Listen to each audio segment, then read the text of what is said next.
Welcome to Santa Clarita Voices, where you hear the stories, meet the people, and discover the passion that makes Santa Clarita shine. From hidden heroes, local legends, and the visionaries shaping our future, we are uncovering the voices behind the scenes. Santa Clarita Voices is on air. Welcome to the City of Santa Clarita's podcast, Santa Clarita Voices. I am City Manager Ken Striplin. Santa Clarita is known as a mecca for outdoor sports, especially mountain biking. That reputation is only going to continue to grow as construction is now underway on the city's second and much larger bike park. To share insights on our thriving mountain bike scene, we are joined today by local champion mountain biker Spencer Rathkamp, as well as our neighborhood services director Jerrid McKenna, whose team is overseeing the construction of the Haskell Canyon Bike Park. Thank you both for being here. Happy to be here. Good. Spencer, let's start with you. Welcome to the podcast and welcome here to City Hall. Why don't you start off and tell us a little bit about yourself and how you got into mountain bike riding? Oh, right. Getting right off with some Jump right into it. Big questions here. Yeah, I don't even know where to begin. I grew up out here in Santa Clarita in Newhall. My parents moved here in the early 90s, and they were in the motocross industry, and that was my whole life was kind of revolved around dirt bikes. And there was at one point in time the motocross industry had a lot of brands and businesses based in the Santa Clarita Valley, and then it kind of moved early 2000s or so. And moto was my childhood and what I grew up with. And when I was like 16 years old, I'm 30 now. A local photographer from a publication came to these bicycle jumps and asked me to be in Mountain Bike Action magazine. And I said, of course, I would ride, try to be cool, right? Ride a bicycle for a magazine. And they told me, we think you would be really good at riding mountain bikes. You should give this a try.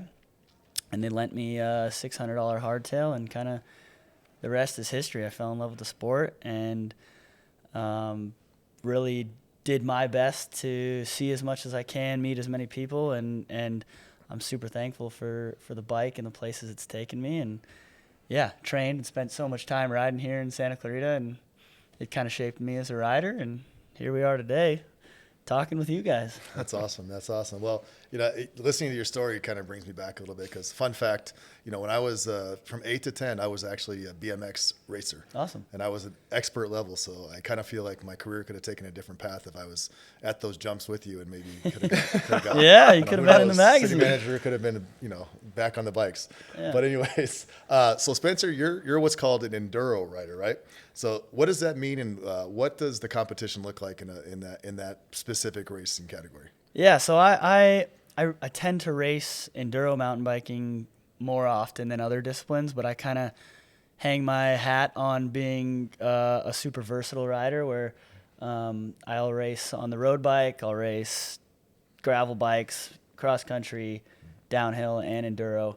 I kind of started in cross country, which is long distance mountain bike racing on dirt, obviously, head to head with other people. And then through training, through meeting people, I met this guy, and I thought I was going to the Tour de France at one point in my life. And that was kind of the goal. And I was training with a guy who's raced in Tour de France a few times, and some multi-time world record holder. His name's Cameron Worf. He's a good friend of mine, and he was like, with all due respect, buddy, you got to either change your whole lifestyle if you want to make this happen, because I was a little bigger than most of the roadies are, like skin and bones. And he was like, but you can descend faster than all of us.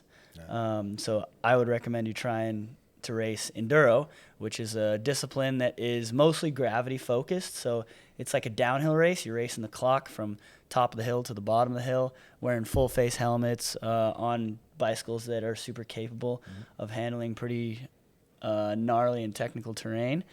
And you have anywhere from 4 to 12 single downhill races in one day. But you have to climb back to the top, and you have an allotted amount of time to climb back to the top. So it's still very fitness based, but you have to be able to go downhill fast. So that's what I've spent a lot of time doing, and I've had decent success. I'm not racing as much these days, but I'm doing a lot of content for brands in the industry, and that's kind of my passion, going to places and filming and doing stuff, and I've shot a lot right here.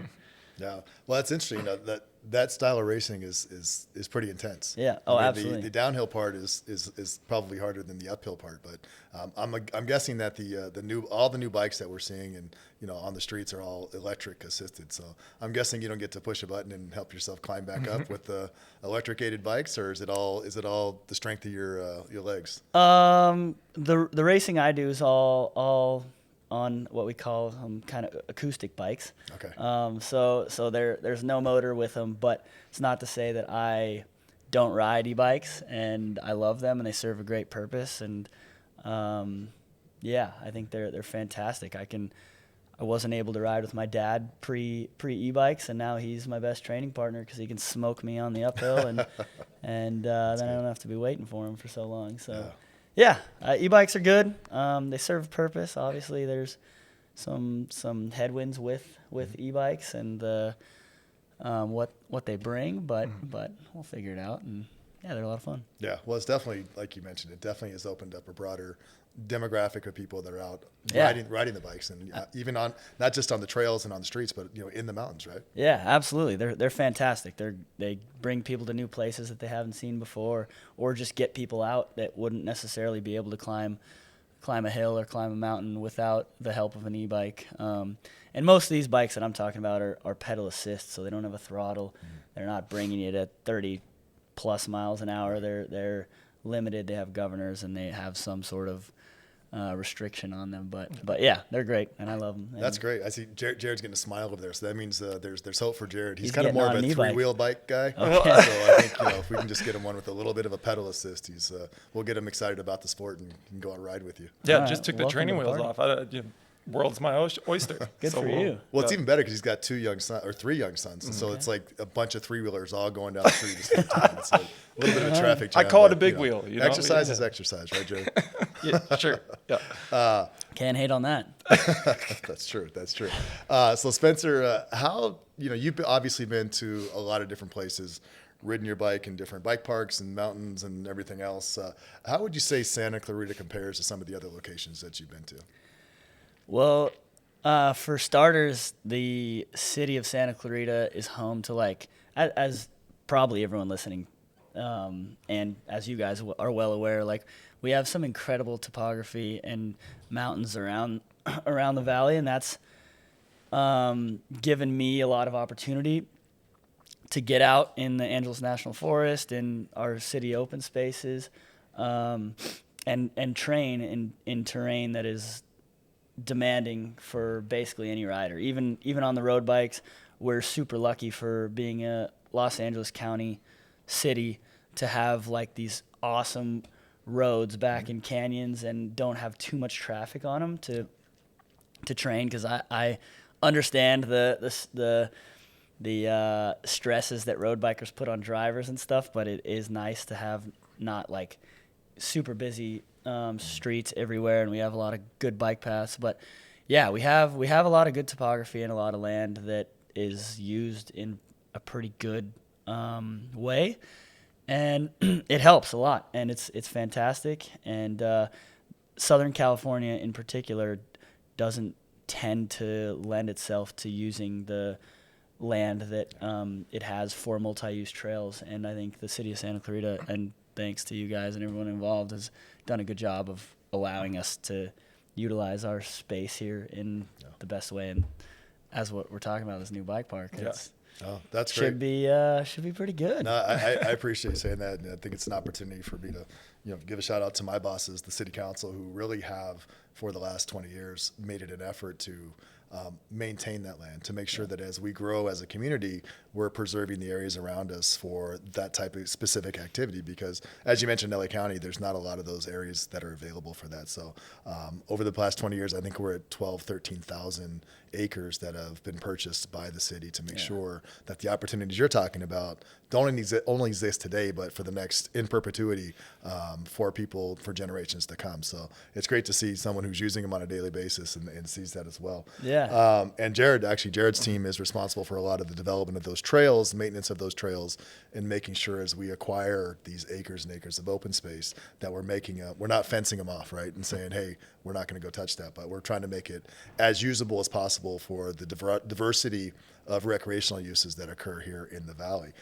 So with that, Jerrid, why don't you tell us about this new Haskell Canyon Bike Park? What's it all about, and where's it located? Yeah, so this is really our second bike park. Excuse me, second bike park in the city. The first one really being built out of need through COVID, where we were able to build a pump track.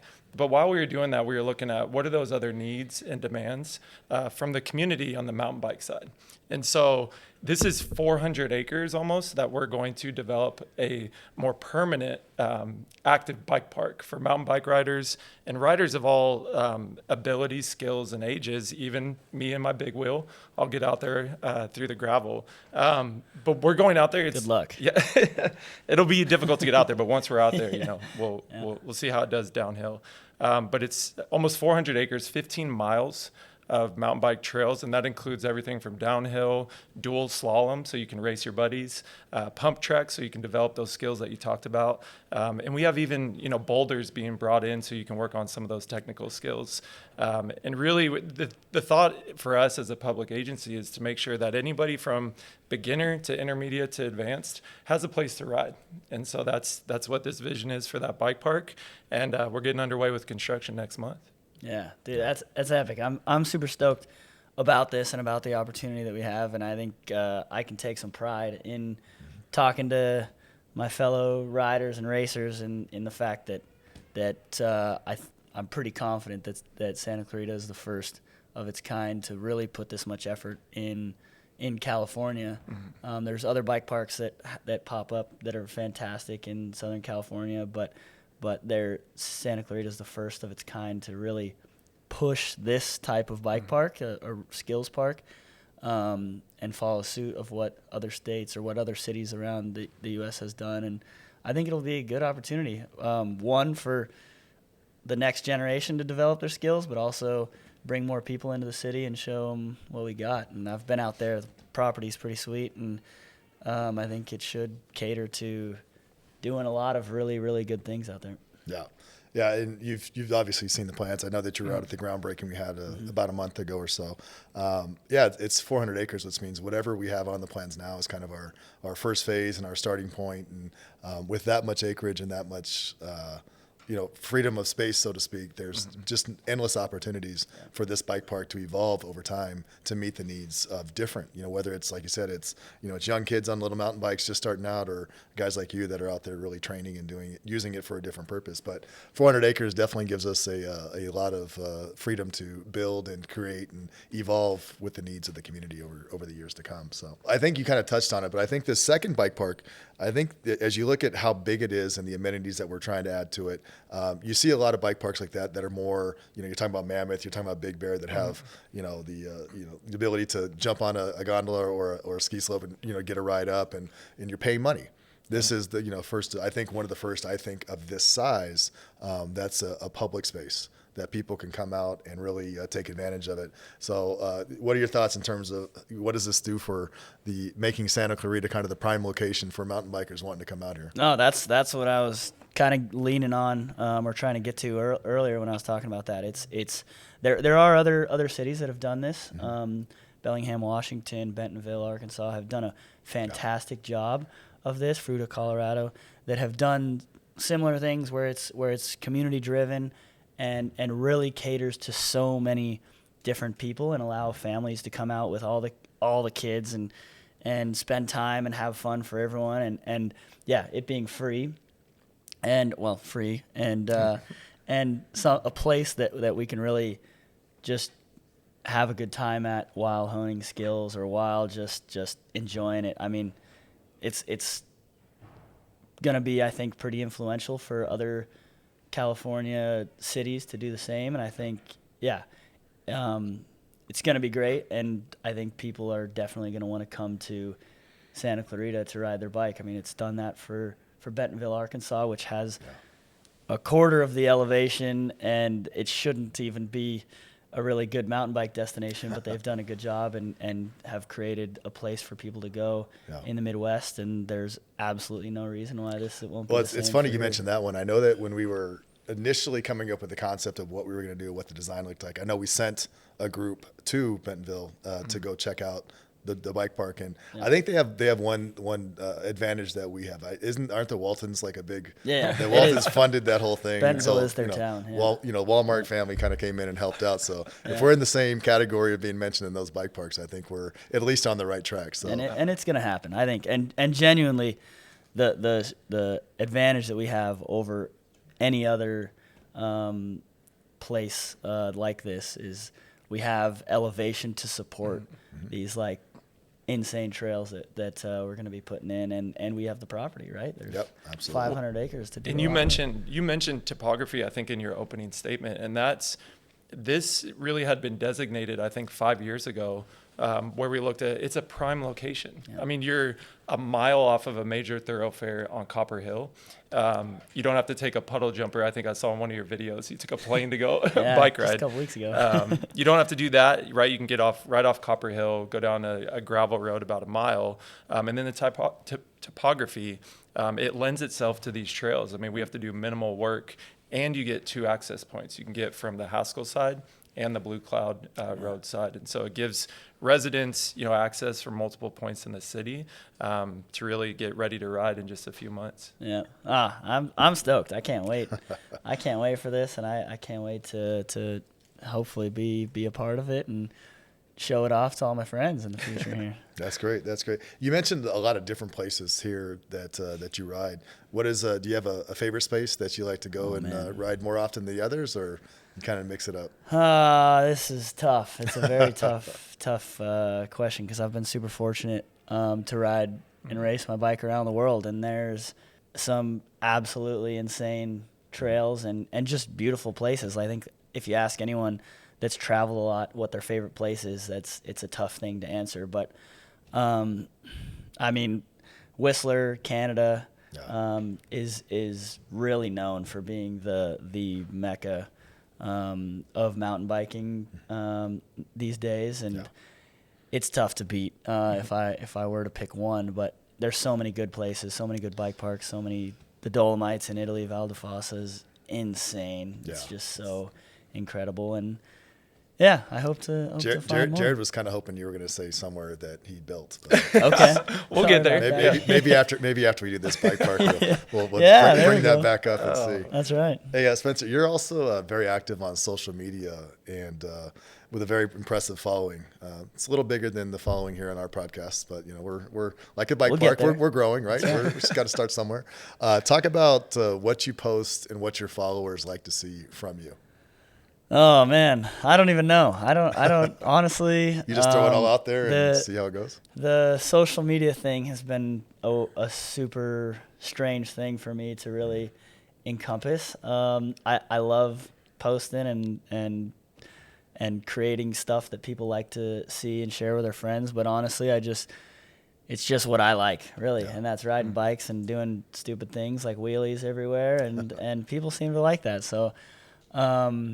I don't know. I just ride my bike, and thanks to social media, it's helped me encourage brands to help me out and bring me to cool places and do what I like and get to post it on social media. So it's a great way to live life. Yeah, it's live life doing the things you love to do. That's right. That's awesome. That's right. And we'll grow this podcast. Don't you worry. I was going to say we both have something in common that we both have a podcast. You want to give a plug for yours? Yeah, I do. I do a little podcast with a good buddy of mine named Austin White. It's called Insider Mountain Bike, and we do a lot of we talk a lot of crap with our friends, and it's all bike focused. Same thing as what we were just talking about with the social. Like, it's what I like, and we talk bikes and bring a bunch of successful people. We had Olympians on, Chris Blevins, who's our best U.S. cross-country cyclist, on a couple weeks ago, and we do it like once a month or something. It's not too serious, but we have fun, and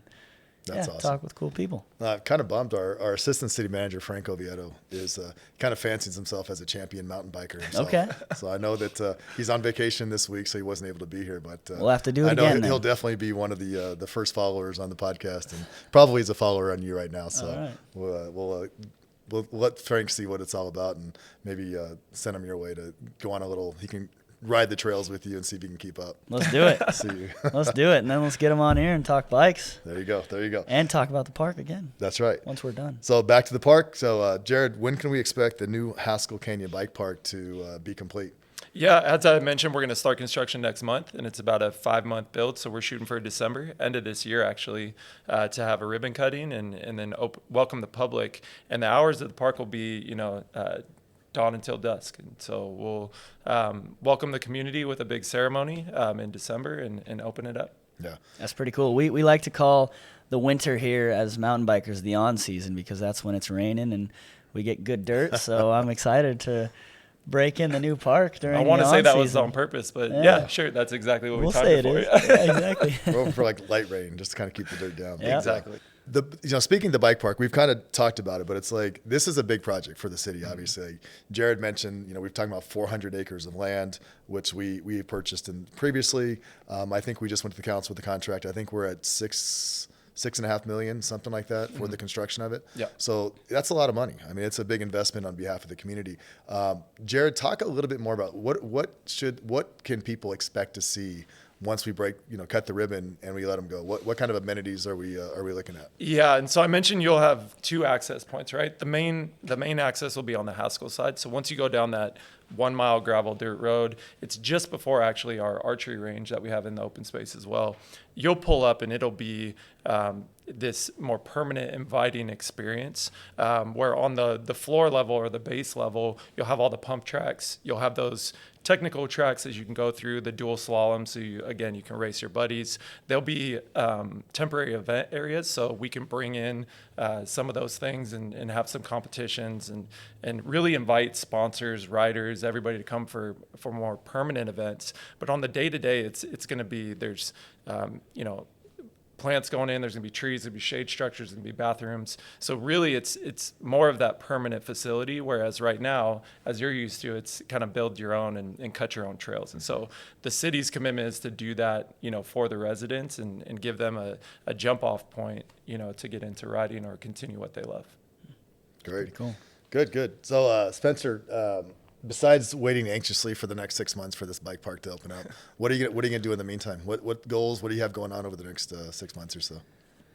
Oh man, I don't know. I hardly know what tomorrow brings most of the time, but I ride my bike. I got a few little partnership deals. I'm going to Montana next week for a bike park. Wow. Or not next week, in 2 weeks for Big Sky, Montana.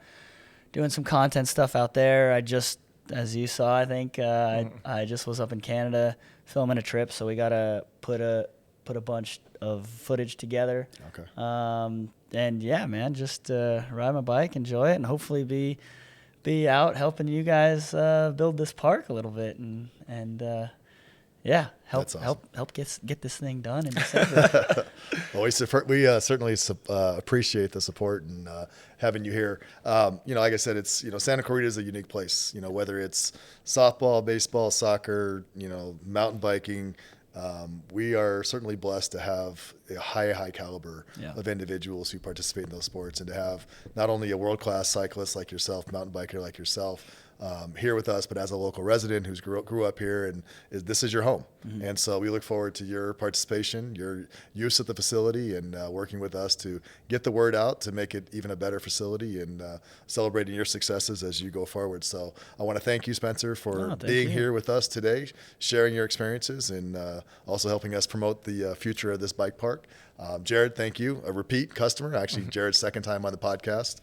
All right. And his team for the trails that we have now, everything that's out there and available to use, but also for the next 6 months of getting this thing put together and really putting Santa Clarita on the map as a world-class facility for mountain biking. So thank you both again for being here. I really appreciate it. Yeah, thank you for having me. And I just kind of wanted to at least put a little cap on it here that the mountain bike community is super thankful for what this is going to be, and we're super excited. And I think there's some individuals like Jose Gonzalez, for instance, and the Santa Clarita Valley Trail Users that have done so much work with the city and with the open space process to really already put in a pretty extensive trail network on the city properties, and I think that this is something that'll just take it even to the next level. So thanks to you guys, and thanks to everyone that's putting in the hard work behind the doors, so to say, and bring more opportunity for the next generation of me, or whatever's hopefully much better than that. And he's only 30. He's talking about the next generation. Well, seriously though, but true. And honestly, that's great. I really appreciate that. Anytime you do something where you're talking about something, you never want to forget people or forget little things, but you just mentioned something that we didn't talk about, but it has been a huge part of the mountain bike community out here, and that is the volunteers. Yeah. We have an amazing volunteer group that's out there cutting trails for free. I mean, they do it because they love the sport, they love the access, the open space, and that group really has done a tremendous job. So thank you very much for reminding us to acknowledge that as well. So thanks again, Spencer. And thank you for listening to Santa Clarita Voices. We'll see you next time. Thanks for tuning in to Santa Clarita Voices. If you enjoyed this episode, don't forget to subscribe and share. You can find Santa Clarita Voices on Apple Podcasts, Spotify, and the city's YouTube channel. Follow the city on social media at City of Santa Clarita. We'll see you next time.